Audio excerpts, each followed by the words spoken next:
Alright, let's get this show on the road. I'm not gonna make this some big, long review because what is there even really to say about this game that needs to be said? I'm late to the party, the game's been out for weeks, and this video is gonna get like 10 views. Kirby and the Forgotten Land is the best Kirby game to date. It is a fantastic reinvention of the Kirby formula in a 3D space, and it succeeds at making this transition many decades later than it should have with flying colors. I'm thrilled to say that even a lot of my concerns leading up to this game's release were promptly stamped into the dirt. One of my biggest concerns regarded the game's length. Star Allies was a very short romp, and I hoped for something a bit meatier than that. Forgotten Lands levels are big, and there are tons and tons of secrets to uncover in each level, and if you feel the urge to collect everything like myself, you'll be here for a little while. I found myself needing to take breaks because of how densely packed these levels were. I'm like, whew, let me digest this a little bit. I'll come back later. It's not a bad thing, by the way. Forgotten Land offers some of the most creative level design I think I've seen in a 3D platformer, and checking every inch of every level for hidden secrets and goodies is where a huge chunk of the enjoyment came from for me.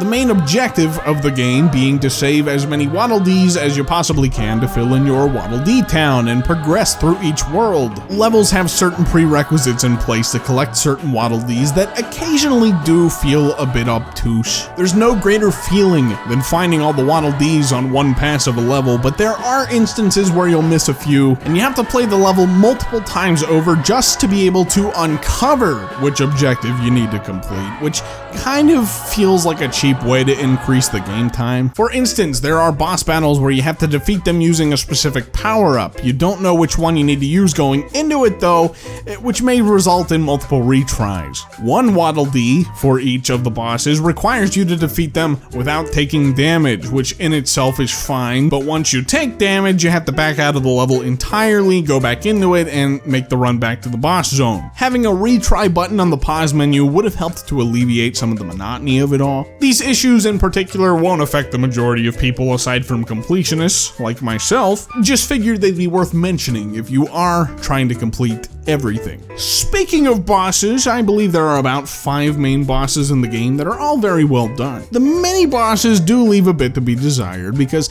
there are only about a handful of them, and they are repeated many times throughout the game without much variation on your strategy to take them out. Not bad by any means, but some more variety would have been nice. On the subject of not bad but desiring more variety, Kirby's signature power-ups make their 3D debut here as well, and they're not bad. I just wish there were more of them. Now, what's here is pretty solid, don't get me wrong, and they even added the ability to upgrade your power-ups, most of them multiple times. The thing is that these leveled up power-ups don't really change much mechanically, and I can't help but wonder how many more unique power-ups they could have stuffed in here had there not been such a big emphasis on leveling up. One more nitpicky thing of note is the co-op system. My fiance and I played together, and unfortunately whoever plays as Waddle Dee gets the short end of the stick because the camera only follows Kirby, so you'll be finding yourself getting teleported around more often than not. Maybe the camera focusing on whoever is further ahead could have been a way to alleviate this. So,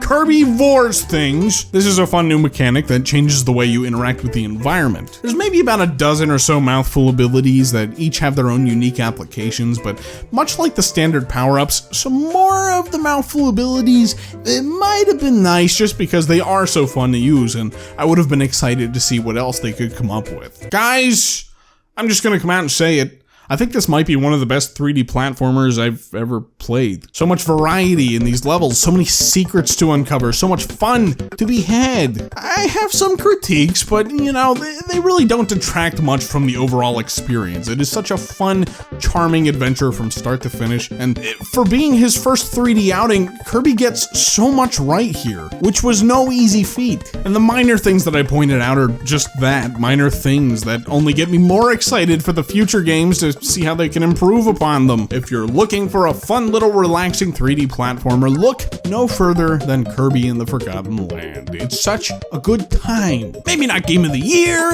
you know, that goes to Elden Ring, sorry.